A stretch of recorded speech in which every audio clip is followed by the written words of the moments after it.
ಈಗ ಯೂಟ್ಯೂಬರ್ ಆಗಿದ್ದೀರಾ ಅಂತ ಹೇಳಿ ಬ್ರೋ ಪ್ಲೀಸ್ ನಾನು ಸ್ಟಾರ್ಟ್ ಮಾಡಬೇಕು. ಯೂಟ್ಯೂಬ್ ಸ್ಟಾರ್ಟ್ ಮಾಡಬೇಕಂದ್ರೆ ನಿಮಗೆ ಧೈರ್ಯ ಇರಬೇಕು, ಮತ್ತು ನಿಮಗೆ ಪ್ಯಾಷನಿಂದ ಯೂಟ್ಯೂಬ್ ಸ್ಟಾರ್ಟ್ ಮಾಡಬೇಕು. ನಾನು ದುಡ್ಡು ಮಾಡಬೇಕು ಯೂಟ್ಯೂಬಿಂದ ಹಂಗಂತ ಏನೋ ಮಾಡಿಬಿಟ್ಟು ನಿಮ್ಗೊಂದು ಪ್ಯಾಷನ್ ಇದ್ದರೆ, ನಾನೊಂದು ಫೇಮಸ್ ಇನ್ಫ್ಲೂಯೆನ್ಸರು ಯೂಟ್ಯೂಬರ್ ಆಗಲೇಬೇಕು ಅಂತ ಇದ್ದರೆ ಯೂಟ್ಯೂಬ್ ಸ್ಟಾರ್ಟ್ ಮಾಡಿ. ದುಡ್ಡು ಬರಬೇಕು, ದುಡ್ಡು ಅದರಿಂದನೇ ದುಡಿಬೇಕು, ಅದರಿಂದನೇ ಲೈಫ್ ಸೆಟ್ ಮಾಡ್ಕೋಬೇಕು ಅಂದರೆ ಆಗಲ್ಲ ಯೂಟ್ಯೂಬಿಂದ. ನೀವು ಒಂದು ಪ್ಯಾಷನ್ ಇದ್ದರೆ ಯೂಟ್ಯೂಬರ್ ಆಗ್ಬೋದು. ನಾನು ಸುಮ್ಮನೆ ದುಡ್ಡು ಮಾಡಬೇಕು ಅಂದರೆ ಆಗಲ್ಲ ಗೈಸದು. ಯೂಟ್ಯೂಬ್ ಸ್ಟಾರ್ಟ್ ಮಾಡೋಕ್ಕಿಂತ ಮುಂಚೆ ಒಂದು 100 ಸಲ ಅಲ್ಲ, ಒಂದು 1000 ಸಲ ಅಲ್ಲ, ಒಂದು 10,000 ಸಲ ಯೋಚನೆ ಮಾಡಿ ಯೂಟ್ಯೂಬ್ ಸ್ಟಾರ್ಟ್ ಮಾಡಬೇಕಾ ಮಾಡಬಾರ್ದಾ ಅಂತ. ಒಂದು ಸಲ ಹೇಳ್ತಿದ್ದೀನಿ, ಮಾಡಿದ್ರೆ ಮಾಡಲೇಬೇಡ್ರಿ, ಮಾಡ್ತಾನೆ ಇರಿ. ಎಷ್ಟೇ ಕಷ್ಟ ಬಂದರೂ ಬಿಡೋಕೆ ಹೋಗ್ಬೇಡ್ರಿ, ಮಾಡ್ತಾನೆ ಇರಿ. ಎಡಿಟಿಂಗ್ ಬಗ್ಗೆ ಒಂದು ವಿಡಿಯೋ ಮಾಡಿದ್ರು. ಎಡಿಟಿಂಗು ಫಸ್ಟು ನಿಮಗೆ ಒಂದು ಧೈರ್ಯ ಇರಬೇಕು. ನಾನು ಯೂಟ್ಯೂಬ್ ಸ್ಟಾರ್ಟ್ ಮಾಡಿದೆ, ಎಂಥ ಇದೇ ಬಂದರೂ ಎದುರಿಸ್ತೀನಿ ಅಂತ ಧೈರ್ಯ ಇದ್ದರೆ ಯೂಟ್ಯೂಬ್ ಸ್ಟಾರ್ಟ್ ಮಾಡಬೇಕು. ಎಡಿಟಿಂಗು ಅದೆಲ್ಲ ಆಮೇಲೆ ಹೋಗ್ತಾ ಹೋಗ್ತಾ ಕಲಿಬೇಕು. ಒಂದು ವೀಡಿಯೋ ಮಾಡಿ, ಫಸ್ಟ್ ಒಂದು ವೀಡಿಯೋ ರೆಕಾರ್ಡ್ ಮಾಡಿ, ಆಮೇಲೆ ನೀವೇ ಒಂದು ಸರಿ ನೋಡ್ಕೊಳ್ಳಿ ನಾನು ಹೆಂಗೆ ಮಾಡ್ತೀನಿ. ಇವಾಗ ನಾನು ಫಸ್ಟ್ನೇ ವೀಡಿಯೋ ಚೆಕ್ ಮಾಡಿ ಇವಾಗ ಲಾಸ್ಟ್ನೇ ವೀಡಿಯೋ ಚೆಕ್ ಮಾಡಿದ್ರು ಹೆವಿ ಡಿಫ್ರೆನ್ಸು. ಎಡಿಟಿಂಗ್ ಸ್ಟೈಲ್ ಆಗಿರ್ಬೋದು, ನಾನು ಮಾತಾಡೋ ಸ್ಟೈಲ್ ಆಗಿರ್ಬೋದು, ಏನೇ ಆದರೂ ಚೇಂಜ್ ಐತೆ. ನಾನು ಸ್ಟಾರ್ಟಿಂಗ್ ಫಸ್ಟ್ನೇ ವೀಡಿಯೋಲ್ಲಿ ಎದುರುಗಂಡು ಅಂದರೆ ಒಂಥರ ಫಿಯರ್ ಇದ್ದೇ ಇರ್ತದೆ. ನಾನು ಫಸ್ಟ್ ವ್ಲಾಗ್ ನೋಡಿರ್ಬೋದು, ಅದಕ್ಕಿಂತ ಮುಂಚೆ ಫಸ್ಟು ವೀಡಿಯೋ ನೋಡಿ ಗೇಮಿಂಗ್ ಒಂದು ವೀಡಿಯೋ ಮಾಡಿದ್ದೀನಿ. ಅದು ನೋಡಿದ್ರೆ ಗೊತ್ತಾಗುತ್ತೆ ಎಡಿಟಿಂಗ್ ಸ್ಟೈಲು ಒಳ್ಳೆ ಡಬ್ಬ ಥರ ಇದೆ. ನಾನು 2 ವೀಡಿಯೋ ಹೇಳ್ತೀನಿ, ಆ 2 ವೀಡಿಯೋ ನೋಡಿ ಹೋಗ್ತಾ ಹೋಗ್ತಾ ಹೆಂಗೆ ಚೇಂಜ್ ಆಗುತ್ತೆ ಅಂತ ಹೇಳ್ತೀನಿ. ನಂದು ಚಾನಲಲ್ಲಿ ಫಸ್ಟ್ನೇ ವೀಡಿಯೋ ಅದು ಯಾವುದೋ ಗೇಮಿಂಗ್ ವೀಡಿಯೋ ಹಾಕಿದ್ದೀನಿ, ಅದನ್ನು ನೋಡಿ. ಆಮೇಲೆ ಒಂದು ಫುಡ್ ಫೆಸ್ಟಿನ ವೀಡಿಯೋ ಹಾಕಿದ್ದೀನಿ, ಅದನ್ನು ನೋಡಿ ಗೈಸ್. ನಮ್ಮ ಕಾಲೇಜ್ ಫುಡ್ ಫೆಸ್ಟಿಂದ ಹಾಕಿದ್ದೀನಿ. ಅವೆರಡು ಕಂಪೇರ್ ಮಾಡಿ ನಿಮಗೆ ಗೊತ್ತಾಗುತ್ತೆ ಹಿಂಗೆ ಎಲ್ಲಿಂದ ಹೆಂಗೆ ಹೋಗೈತೆ ಎಡಿಟಿಂಗ್ ಲೆವೆಲ್ ಆಗಿರ್ಬೋದು. ತಮ್ಲೈನ್ ಸ್ಟೈಲು ಅಷ್ಟೇ, ತಮ್ಲೈನ್ ಹೇಗೆ ಹಾಕಬೇಕು ಅಂತ. ಓಕೆ, ತಮ್ಲೈನು ಅಷ್ಟೇ. ನೀವು ಮುಂದೆ ಹೋಗ್ತಾ ಹೋಗ್ತಾ ಗೊತ್ತಾಗುತ್ತೆ. ಫಸ್ಟು ನೀವು ಯೂಟ್ಯೂಬ್ ಸ್ಟಾರ್ಟ್ ಮಾಡಬೇಕು ಅಂದರೆ ಬೇಕಿರೋದು ಒಂದು ಪ್ಯಾಷನ್ನು, ಒಂದು ಧೈರ್ಯ. ಅಷ್ಟಿದ್ರೆ ನಾನು ಏನೇ ಬಂದರೂ ಎದುರಿಸೋ ಶಕ್ತಿ ನನ್ನಲ್ಲಿ ಐತೆ ಅಂದರೆ ಯೂಟ್ಯೂಬ್ ಸ್ಟಾರ್ಟ್ ಮಾಡಿ. ಆಮೇಲೆ ಒಂದು ವೀಡಿಯೋ ಮಾಡಿ ಫಸ್ಟು ನೀವು ಏನರಲ್ಲಿ ಅಂದರೆ ನೀವು ವ್ಲಾಗೆ, ಫಾರ್ ಎಕ್ಸಾಂಪಲ್ ವ್ಲಾಗೆ ತಗೊಂಡಿವಿ, ಫಸ್ಟ್ ಒಂದು ಕ್ಯಾಮ್ರಾ ಇಟ್ಕೊಂಡು ಒಂದು ಸ್ಟಾರ್ಟ್ ಮಾಡಿ, ಹಾಗಾಗಿ welcome back to my YouTube channel ಅಂತ ಹೋಗಿ ಏನಾದ್ರು ಎಕ್ಸ್ಪ್ಲೈನ್ ಮಾಡ್ತಾಯಿರಿ, ಅವಾಗಲೇ ಗೊತ್ತಾಗುತ್ತೆ ಎಲ್ಲ. ಒಂದು ನಾಚಿಕೆ ಅವೆಲ್ಲ ಬಿಟ್ಬಿಡ್ಬೇಕು ಯೂಟ್ಯೂಬ್ ಸ್ಟಾರ್ಟ್ ಮಾಡಬೇಕು ಅಂದರೆ. ಯಾವನು ಏನು ಅನ್ಕೊಂತಾನೆ ಅನ್ಕೊಳ್ಳಿ ಅಂತ ಮಾಡ್ಕೊಂಡು ಹೋಗ್ತಾ ಇರಬೇಕು. ಇವಾಗ ನಾನು ಏನಾದ್ರು ಮಾತಾಡ್ತಿದ್ದೀನಿ ಅಂದರೆ ಯಾವನು ಇಲ್ಲ ಅವನೇ ಅಂದರೆ ಅದಕ್ಕೆಲ್ಲ ಕೇರೆ ಮಾಡ್ಬೋದು, ಸುಮ್ಮನೆ ಮಾಡ್ಕೊಂಡು ಹೋಗ್ತಾ ಇರಬೇಕು. ನನ್ನ ನೋಡೋದು ನನ್ನ ಜನಕ್ಕೆ ಇಷ್ಟ ಆದರೆ ಸಾಕು ಅಷ್ಟೇ. ಎಡಿಟಿಂಗ್ ಅಷ್ಟೇ, ಹೋಗ್ತಾ ಹೋಗ್ತಾ ಎಲ್ಲ ಗೊತ್ತಾಗ್ತದೆ.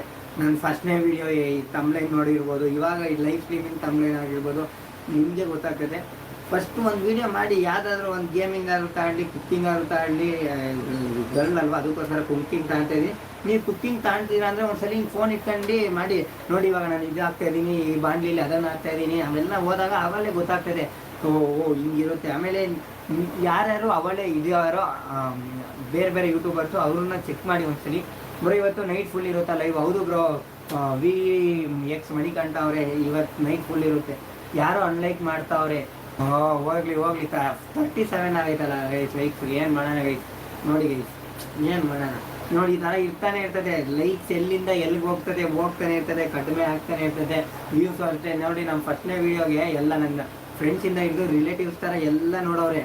ಆಮೇಲೆ ಸೆಕೆಂಡ್ನೇ ವೀಡಿಯೋ ನೋಡಿ ಅಷ್ಟೇ ಒಬ್ಬರು ಸ್ಕಿಪ್ ಆಗೋರೆ.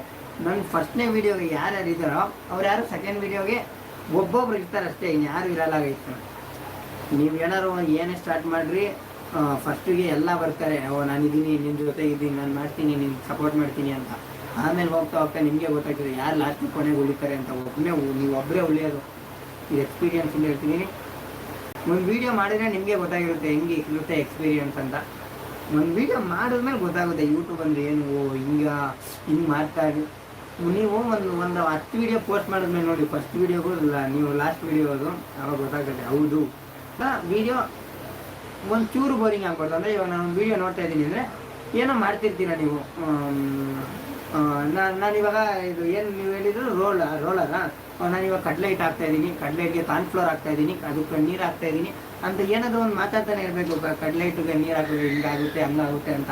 1 ಸೆಕೆಂಡ್ ಕೂಡ ನೀವು ಏನು ಮಾಡ್ತಿದ್ದಂಗಿದ್ರೆ ಅಲ್ಲೇ ವೀಡಿಯೋ ಬಿಟ್ಟು ಹೋಗ್ಬಿಡ್ತಾರೆ ಎಲ್ಲರೂ. ನೋಡಿ, ಎಡಿಟ್ ಮಾಡ್ಬೇಕಾದ್ರೆ ಹೆಂಗೆ ಮಾಡ್ತೀವಿ ಅಂದರೆ ಇಂಟ್ರೋ ಎಲ್ಲ ಹಾಕಿ ಒಂದ್ಸಲಿ ವೀಡಿಯೋ ಮಾಡಿ ನಿಮ್ಮ ಚಾನಲಲ್ಲಿ ಒಂದ್ಸಲಿ ಬಿಡಿ, ಆಮೇಲೆ ಎಲ್ಲರಿಗೂ ಶೇರ್ ಮಾಡಿ. ಅವಾಗಲೇ ಗೊತ್ತಾಗೋದೆ. ಅವಾಗ ಅವರೇ ಹೇಳ್ತಾರೆ ನೀವು ಹಿಂಗೆ ಚೇಂಜ್ ಹಿಂಗೆ ಮಾಡ್ಕೊ ಅಂತ. ಅವಾಗ ಗೊತ್ತಾಗುತ್ತೆ ನಿಮಗೇನೆ. ನೀವು ಯಾರು ಮಾತು ಕೇಳ್ತೀರ ಅಂದರೆ ಫಸ್ಟ್ ರಿಲೇಟಿವ್ಸ್ ಮಾತು ಕೇಳ್ರಿ. ಒಬ್ಬೊಬ್ರು ಇರ್ತಾರೆ ಗುರು ರಿಲೇಟಿವ್ಸು, ನಾವು ಮಾಡೋದು ಇಚ್ಛೆನೇ ಇರಲ್ಲ, ಏನೇ ಮಾಡಿದ್ರು ಒಂದು ಚೂರಾರು ತಪ್ಪು ಹುಡುಕ್ತಾ ಇರ್ತಾರೆ. ಅಂಥವ್ರಿಗೆ ನಿಮ್ಮ ವಿಡಿಯೋ ಹೋಗ್ಬೇಕು. ಅಂಥವ್ರು ಆ ವಿಡಿಯೋನ ಪೂರ್ತಿ ನೋಡಬೇಕು. ಆ ರಿಲೇಟಿವ್ಸು ಪೂರ್ತಿ ನೋಡ್ಬಿಟ್ಟು ಹೇಳ್ತಾರಲ್ಲ, ಇವ್ ನೋಡಿ ನೀನು ಬರೀ ಗುರು ಗುರು ಅಂತ ಇರ್ತಾನೆ. ಅವಾಗ ನನಗೊಂದಾವಾಗ ಸಿಕ್ತು, ಗುರು ಗುರು ಅನ್ಬಾರ್ದು, ಬೇರೆ ಗೈಸ್ ಅನ್ಬೇಕು, ಏನೋ ಅನ್ಬೇಕು ಅಂತ. ಅವಾಗ ಒಂದು ಸಿಕ್ತ. ಆಮೇಲೆ ಬನ್ನಿ ಗೈಸ್ ಹೋಗೋಣ ಅವೆಲ್ಲ ಇರ್ತವೆ. ಇವರು ರಿಲೇಟಿವ್ಸ್ ಅಂತಾವೆಲ್ಲ ಹುಡುಕ್ತಾರೆ, ಅವ್ರಿಗೆ ಶೇರ್ ಮಾಡಿ ಆ ವಿಡಿಯೋ ಅವ್ರು ನೋಡಬೇಕು. ಅವಾಗ ಗೊತ್ತಾಗೋದು ಇಲ್ಲಿದೆ. ಆವಾಗ ಅವರೇ ಹೇಳ್ತಾರೆ ರಿಲೇಟಿವ್ಸ್. ಅವಾಗ ಅರ್ಥ ಆಗ್ತದೆ ನಮಗೆ. ಅವಾಗ ಅಂದಾಗ ನಾವು ಅದನ್ನು ಸರಿ ಮಾಡ್ಕೊಂಡ್ರೆ ಸಾಕು. ನಿಮ್ಮ ವಿಡಿಯೋನ ನೋಡೋರು ಯಾರ್ಯಾರು ಅಂದರೆ ನಿಮ್ಮನ್ನ ತುಂಬ ಇಷ್ಟಪಡೋರು, ತುಂಬ ಏಟ್ ಮಾಡೋರು, ಇವರಿಬ್ಬರೇ ನಿಮ್ಮ ವಿಡಿಯೋನ ಜಾಸ್ತಿ ನೋಡೋದು. ಒಂದು ಇಷ್ಟಪಡೋರು ನಿಮ್ಮನ್ನ ನೋಡಬೇಕು ಅಂತ ನೋಡ್ತಾರೆ, ಏಟ್ ಮಾಡೋರು ನೀವು ಏನೇನು ತಪ್ಪು ಮಾಡಿದ್ದೀರ ಅಂತ ಹುಡ್ಕಕ್ಕೆ ನೋಡ್ತಾರೆ, ನಗಕ್ಕೆ ನೋಡ್ತಾರೆ. ಅದಂತೂ ಪಕ್ಕ ಸತ್ಯವಾದ ಮಾತದು. ಹೌದು, ನಿಜವಾದ ಮಾತು. Reality guys, reality.